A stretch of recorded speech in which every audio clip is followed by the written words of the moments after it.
I'll pencil it in. All right, turn your switch off. We're recording. Fuck you, Nick. Real nigga game, bro. Oh my God, no, we're really recording. Oh, okay. Oh my God, I'm keeping all that in. Hello. Happy 2020.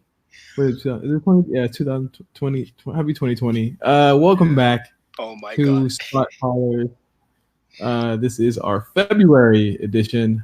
No, this is for January. There's no way this can be January because it's not coming out on January 31st. Today is January 31st.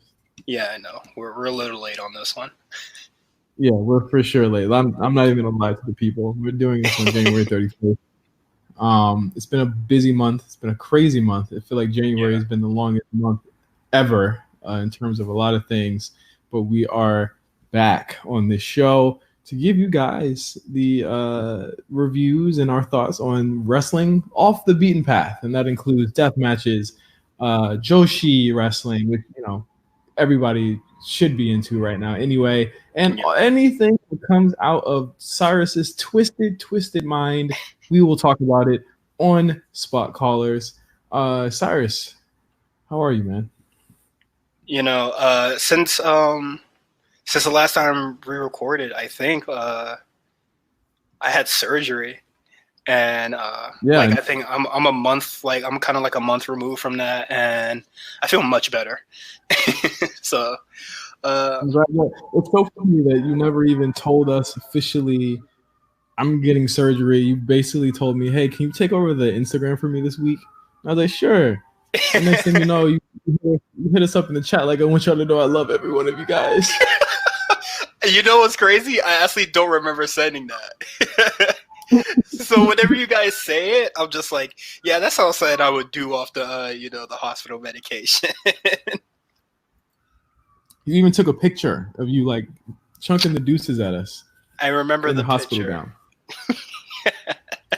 I might post it on Twitter when this episode goes up. Oh, it's just hilarious. I was worried about your well-being, but also very upset because then everyone texted me like, "What happened to Cyrus?" I was like, "I don't know. He literally did not tell me anything was going on." That's why I texted you so upset. Oh, people care. Yeah. But yeah, man. It's been a minute since we recorded. And this will be a relatively quick episode, I think. Yeah. This would be like the first time in a really long time that I'm not like watching something for the War Report, and then it felt like a really good watch. It was very different. Yeah, but, I mean, to say the least. But the show that we are reviewing this month is Kyoko Kimura's The Last Afro. It is Kyoko Kimura's retirement show that she produced, and she just got like literally all her friends, everybody that she ever worked with to perform on this show. And it's very entertaining and it's very fun, and it gets a little emotional if you like if you can understand Japanese. Yeah, if you're really into it. I mean, do you want to catch people up on what we have coming before we get down into the show? Because 2020, we have been taking fan requests, people who listen to the show, and that's basically how we keep the show going is by you guys telling us what you want to see, what you want us to watch. And Cyrus, you have a couple of ideas. We're gonna go. Yeah. I know we're gonna have to make up January. We're gonna make up January at some point. We'll figure that out. Maybe we do that when we're in Tampa. Maybe we do that when we're in Tampa with Mark. Oh yeah. I'm hoping we can get into Bloodsport so we can actually like review that, because I think that would be really fun to see that live. Mm-hmm. But so that would actually be dope if we could do a live viewing of that, and then tell people, hey, when this show comes out on VOD, definitely watch it. Oh, absolutely. Yeah, that's the plan. But we've been getting a lot of requests, which I'm very happy about. There is a lot of people want us to watch lucha stuff. There's three requests is a lot of the Lucha stuff, and somebody wanted us to watch the Royal Rumble 2002. I don't know why, but we It's the usually Triple don't. H one. Okay, It's the like one where he wins. I mean, obviously, if you want me to get into my history bag like I do with ROH, like I'm pretty familiar with that time, but I don't think it's a bad thing to watch. I think people might have gotten this show confused with like the A show, which me and Mills will probably watch that show. But I don't mind. Well, let me look at the card. Let me look at the card really quick. okay. While you look at the card, some of the shows that we have CMLL's 82nd anniversary show, which has I think the La Sombra match, Andrade Almas, where he gets unmasked. I think that's the big match that's on the card. We have another Lucha show that I remember looking at, but I don't remember the name right now.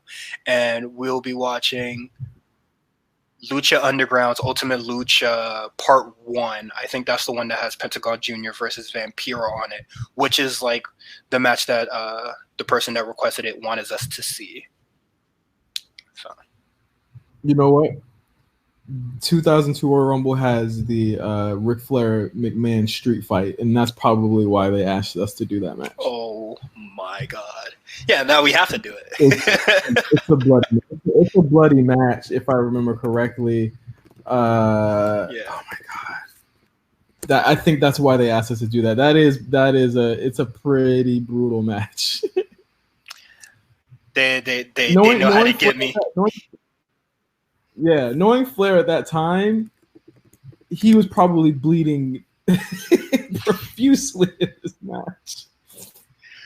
Oh, I'm trying to remember what was the big spot. Yeah, I mean, but the thing is, it would be us watching the whole 2 hours. I don't mind it. I don't mind watching it. Oh yeah, I think it would be one of them like easier watches because we both have the WWE Network. So, yeah, no problem. I think that would be easy. Watch. I think that's why they asked us to watch it. That match gets really bloody. Flair at that time was on another level in his like late 40s, I think, early 50s. I think I think I remember seeing that match and like a steel pipe gets involved. I think so. Yes. It's been a minute. I think obviously I remember the Royal Rumble a lot because that was Triple H's return. I'm with it. I'm down. Let's do it. All right. Absolutely. All right. I'll have to like write it down and so it's set in stone and probably pick a certain month. But cool. So with that said, we'll probably tweet out a rough schedule of where we're gonna go with Spotcallers the next couple of months. Of course, as we did last February, we did a Joshi centered show last year. Remember that show that we did? Remember the Stardom 3rd anniversary show? Do you remember? Yeah, I remember the show, and Kyoko Kimura is on the show, and she wins the tag titles. Yes. No ketchup on this show. No ketchup and mustard on this. It almost feels like we watched that Stardom show literally like 2 months ago. Like it feels not that long ago that we watched it. Like the weird cuts. Jazzy Gobert was on that show. She's since quit wrestling altogether. Of course, we had Kairi Sane on that match as well, and that tremendous Io Shirai match. Io is on this show as well. But let's get right into the last Afro. No, Cyrus, you texted me before I watched this. I watched it about 24 hours ago. You said skip to 42 minutes. Why did you say that? Okay, so I asked Justin to skip most of the undercard because the first, I would say, 3 matches on this card is very weird, where there is a 10-man tag. It's an intergender 10-man tag, and it's in a gauntlet like format that each match is 2 minutes each. So that goes into a draw. And then they do another tag match. And it's kind of long, and there's like a lot of comedy spots. There's not a lot of wrestling.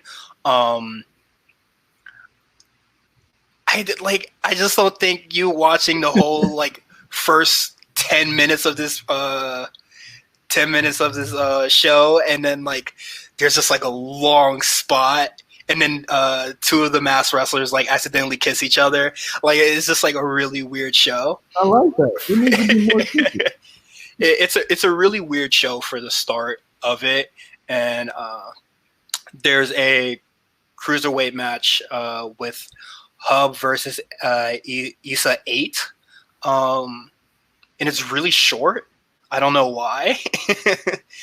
And I think it's placed kind of oddly on the card because it's like an oddly serious match, and to like follow that up, there's like a really goofy battle royale that has a pool theme. To spoil it, I caught some of it, so, like just kind of going through it. Because the way that we were watching it, I had to like kind of skip through a lot of it to get there, and it was buffering. And I was like, I'll just watch it up to that point. Of course, I did skip the 42 minutes, but I did see some of that match that you were just talking about, and I was like, yeah, what's going on this show? It's much like, again, when you watch the show in a vacuum, and you have no type of background and a lot of stuff is happening, it's very easy to get confused by what's going on. Yeah. But it seemed to be just as weird as the Stardom third anniversary show. Yeah, I think that's to me. It's just weird to me. Yeah. I think a big problem with it is that like we don't really understand Japanese. So like I think a lot of obviously like a lot of the insight that's being like put together on commentary is absolutely lost on us. And video packages are just, you kind of just have to take bits and pieces and really visualize it, which I think for the main event is kind of easy to do. You can kind of like tell that they're doing like a recap kind of thing, but I just think it gets really lost, and especially like when there's like a really long battle royale that happens on the mid show. It's like it's really weird. Also, like, this is a retirement show, so this is basically Kyoko Kimura just going into 2K and getting all her favorite matches off, So, like, she produced this match, right? I couldn't find a lot of information. Okay, yeah, I couldn't find a lot of information on this going in. Unfortunately, like, there's not a lot of writing about this show in general. All I could find about this show are match results, and I did want to find out why she was retiring. Like, was it just due to like, I just want out, or, due to injury of some sort, but unfortunately there's not a lot of writing about this show. But I just know like on the card there's like various like Japanese promotions in here, and I think that kind of affects the triple threat match that the fatal four way that's kind of on the top of the card, where it kind of ends weird. But in the battle royale with the pool theme, like, it has some of her former tag team partners that she won championships with it in. Right. All right. So if you skip ahead to 42 minutes, the first match that you should see is a tag match between Akino and Io Shirai versus Hiroyoyu Matsumoto and Masaki Ohara. These intros are long as hell. This is my first. I think that's good, because before that there's no video packages at all, so I don't know who the hell's who. like in the battle royale, like I know who the Stardom girls are, but like there's a lot of people like from Pro Wrestling Wave, Shilling, Sendai that I'm just like not familiar with. So I think finally getting video packages is just like, thank God. And, we know Io Shirai from NXT and Hiro Matsumoto from the Mae Young Classic, who is her main staple is in Zendai Girls. Yes. Owada and Io, they, have the most back and forth in this match, I think. And they are moving at about 60 miles an hour the whole match. Like, this match is very, very fast. I think like everybody here is like insanely fast, and we know that Io Shirai can like really work at a fast pace, and Matsumoto as well, being she's very fast and a powerhouse in herself, and we really see that here. I think more or less like these four women are kind of like the aces in their promotion, because I know at this time like Io Shirai was like the top of the world in Stardom, and Matsumoto is I follow her on Instagram, and she's often winning titles in She Zendai has to Girls. hear. Yeah, and then I'm not too familiar with Pro Wrestling Wave, unfortunately. That's probably something that we'll probably watch at some point. I'm pretty sure you'll have us watch that at some point. The violence here. I know I mentioned Io and Owada. They have to have real smoke because they fighting for real. I just thought that's kind of just how Io works, but like, yeah, it seems like they wanted smoke for real. Is it beef? I don't know. I know Io. Is it? Is it beef? What's up? Let's get it. And like, there's like some really like nasty spots in there, but like overall, it's a really good match. What a weird result, but like I kind of get it. Well, the result is that it's a draw. It's in a draw, and Yeah.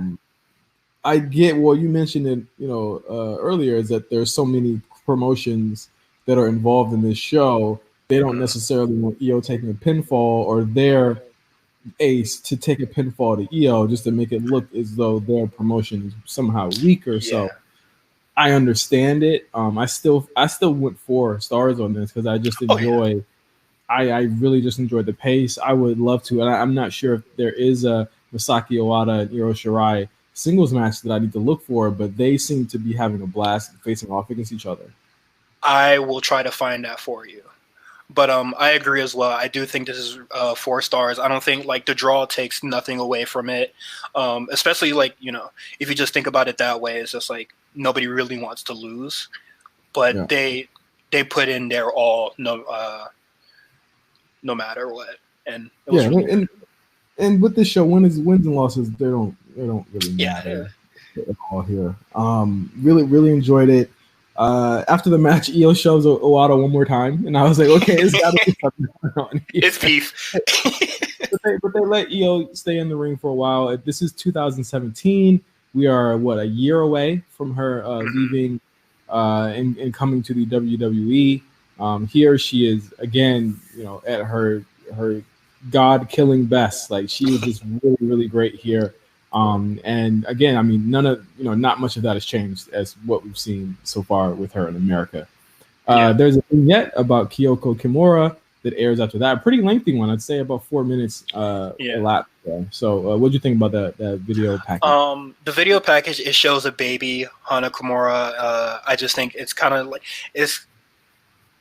I think it's just a retrospective of her career because we do see her in like various different matches, deathmatch stuff. You see her in Stardom, her with her Odotai girls, which is Kingetsu, and Chris Wolf, who are also retired, and that's one of the reasons why I went with this show because a lot of Joshi wrestlers have been retiring lately. Yeah, I mean, I feel as though we're burying the lead here. As far as talking about what exactly Kyoko Kimura dresses like and what she looks like. She is the Jamaican attire, the Afro. She looks Afro Japanese, if you will. Like she has a weed plant on her on her tights, and I was like, just the way that she presents herself is so different than what you've ever seen. Anything you've ever seen before, and I think that her look is just one of the most striking parts about the whole package here. Yeah, she has a really unique look that if you if there's a silhouette, you can you'll know it's her, like Joshi girl, and you just see like the large afro. Like it's really cool stuff. I think just like the same for like Mako Satomura, like that red fit, And speaking of her, we have the big main event here, or one of them, Aja Kong and Mako Satomura and Minoru Suzuki. And let me tell you, when I saw this, I said, "Well, what's going on here?" I think it's hilarious that Kyoko Kimura was just like, you know what?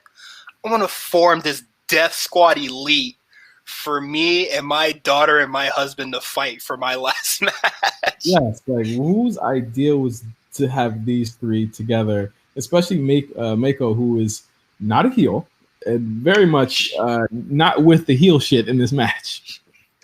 Like I've never seen Mako work a different like style. Like yes, there's like uber aggressive but wrestling stuff. Like I don't ever see her use a chair, kendo stick, entertain any deathmatch type stuff.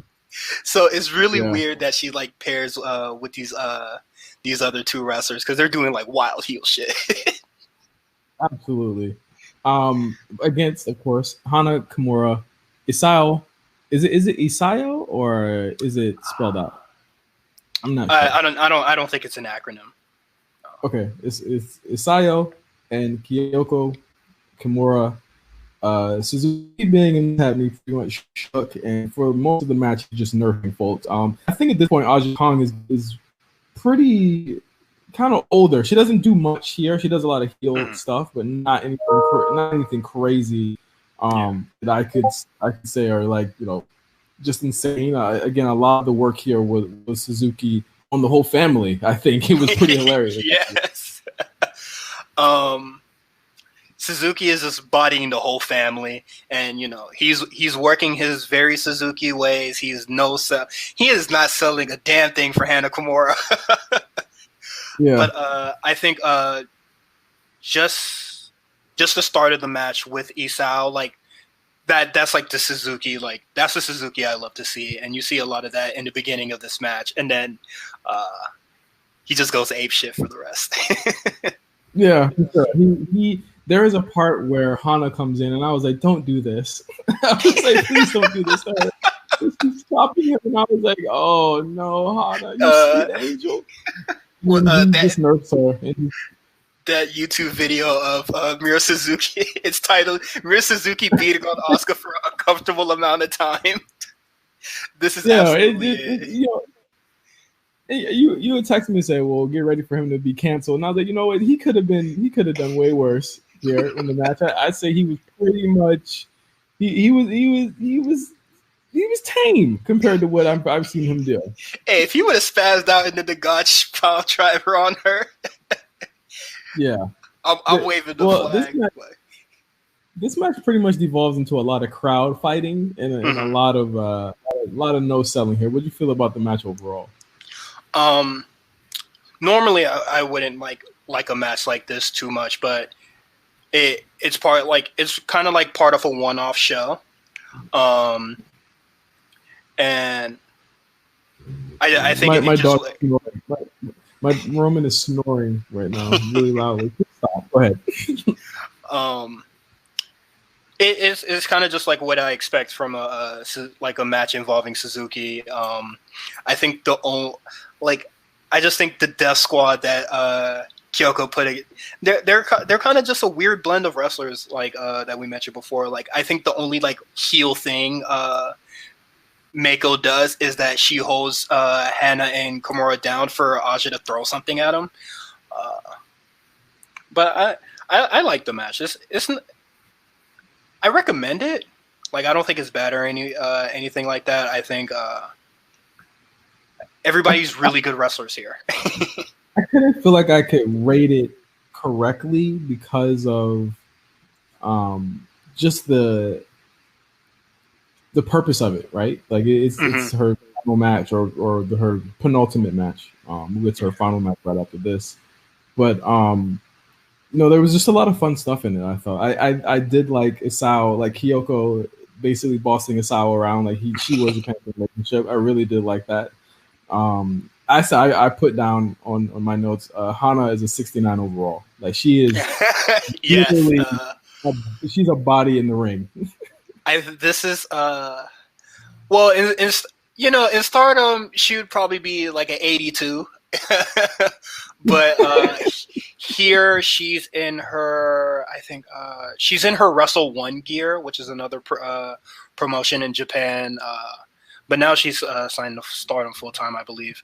But yeah, when she's in Wrestle One, yeah, she becomes a 69 overall.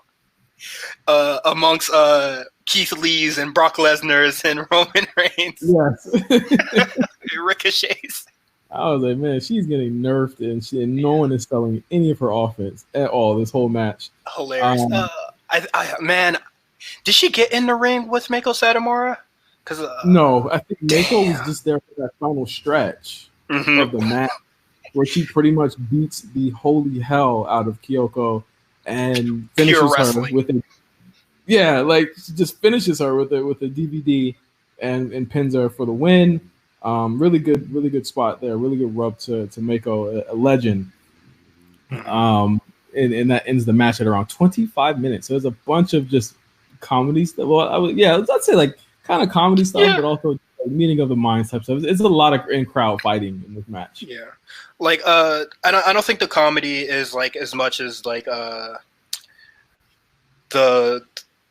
the battle royale or like the first match. Like it's kind of just like little subtle things that I think it really works. Like it's the kind of comedy that gets me. Like it doesn't really take away from any of the action. Like Kyoko like yelling at her husband to like like man up and fight Suzuki. Like that's hilarious. Like I don't want to fight Suzuki. No.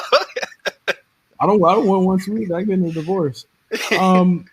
So after the match ends, everyone comes out and pays their respects. Some really sweet moments here.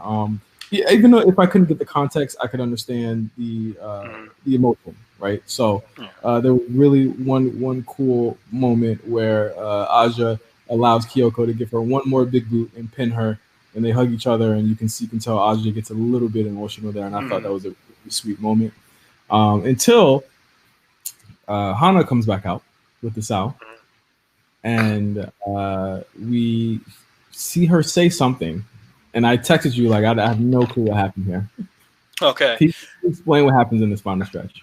So this the match that's coming up next is kind of just like a rematch from a show that Hana Kimura produced, I think with assistance from Wrestle One called Hana, and she faced her mom at the show, and her mom bodied her. And I think in a match much longer than this one, her mother is like giving it to her, big boots and everything, and like she loses, and there's like a heated promo where it feels like very Tekken like, where it's just like, man, get weak before you come at me again, And then I think this is like the moment where Hana was just like, it becomes like a passing of the torch moment where they have one last match with one another with Isao as a special referee, which I thought was cute. Yeah, it's 4 minutes. It's pretty quick. Kyoko somehow gets resiliency and a couple chuckles. There's a lot of big boots given out, and there is a lot of emotion there. Hana wins with her own big boot in about 4 minutes, 4 seconds, and she wins the match and pins her mother. Yeah. And that ends the show. I'll give this match a 3.5. Like I did like it. Like 3.5. I'll give it 3.5. If I had to rate it, because I really like that. The big boot exchange. Like it might just look goofy without like the context, but like this is Kyoko's signature move, and them just trading it back and forth, like that's probably like that's super significant between the both of them, and I thought that was really cool.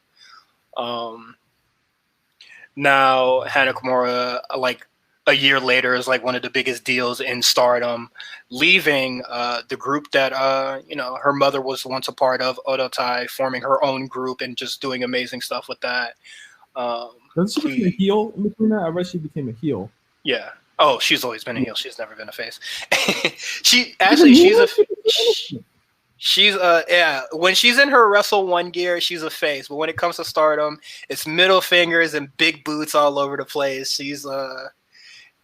She does some really good work out there. She recently won their G1 tournament, their G1 kind of tournament, the 5-star Grand Prix. It's really good stuff. Yeah, I might be in love with Hana, man. Hey, man. Is she missing something? No, I believe her father is Japanese. I thought Isao was her father, but her mother got remarried to Yeah, she looked like somebody. she like I didn't seen her before. Anyway, yeah, that was a match. Hey man, I be trying to put you on Stardom, but we all watch a lot of stuff for RNC, so I understand. Yeah, I definitely would need a moment to. But I mean, I see Hana with the braids, man. What's up? What's Man, poppin'? I hated the braid style, but recently a lot of Joshi girl. I've been seeing a lot of retirement shows lately. Like Hazuki recently retired, and ever since she retired, she hasn't said nothing on Instagram or Twitter since. Kagetsu, she retired. She seems to be on her road to retirement. She had a retirement show in Stardom, but she's doing a lot of independent bookings now, and I think her last match might be a show that she produces herself. I'm unfamiliar with what it's going to be called, but I think she might be facing Meiko Satomura for her last match, so that'd be really cool. And yeah, man, it's really sad to see people retire. Yeah, it is. Hopefully, we get more shows like this. When bigger talent do retire. I wish that a lot of people got to go out on their own merit, like Kyoko did here. And go out on their own way. Like usually when you see people retire, it's so unexpected. We just saw the return of and Edge didn't get to end it on his own terms, and now he gets to come back and do so. So we don't get to see these types of shows enough, and I think that it's important that we get to tell these types of stories. But as far as what I did watch, I thought this show was pretty solid. Mm-hmm. It's a really good show. If you want to go back and watch the undercard, like if you just want like a good laugh, like there's some funny spots in there, but just like for the sake of time, I did want you to just fast forward to the 40-second mark. To the real stuff, the 40-minute mark, to the real stuff. And I would like a lot of Japanese talent get to produce their own shows, and I think that's really cool. Like, just imagine what what a Daniel Bryan produced show would look like if he could get any talent that he wanted, And I also think that's cool that other promotions just like, oh, you need some talent, all right, take them, man. Like, I think that's really cool. Yeah, I saw the show. I can't be mad at it. I did end up watching some of the first 40 minutes, but the last couple of matches, again, it's very hard to rate someone's retirement match very seriously. I just took it for what it was, and I enjoyed it. And this was a great way to kick off the first month of the new year of 2020, Spotcallers, our campaign, so to speak. So definitely, our schedule is still on. We're going to be here one time a month. We might double up in April for Mania weekend because myself and Cyrus will be in Tampa for that. So definitely keep an eye out for that. Do you have an idea of what you want to do next month for our March episode? I think we might watch one of the Lucha shows. I think I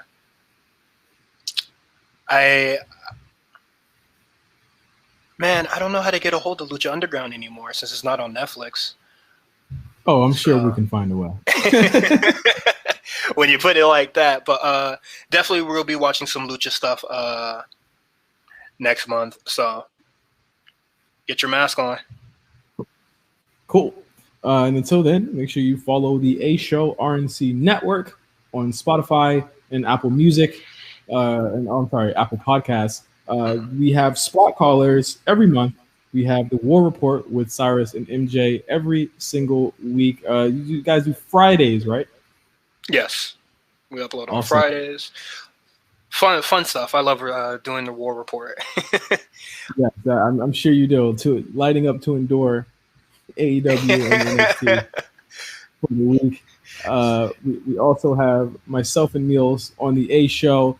And we potentially could have some new shows coming down the pipeline this year. So make sure you keep it locked to the A Show RNC Network. We'll be giving you the latest and greatest in pro wrestling. So for Cyrus, I'm Justin. We'll see you in March for another episode of Spotcallers.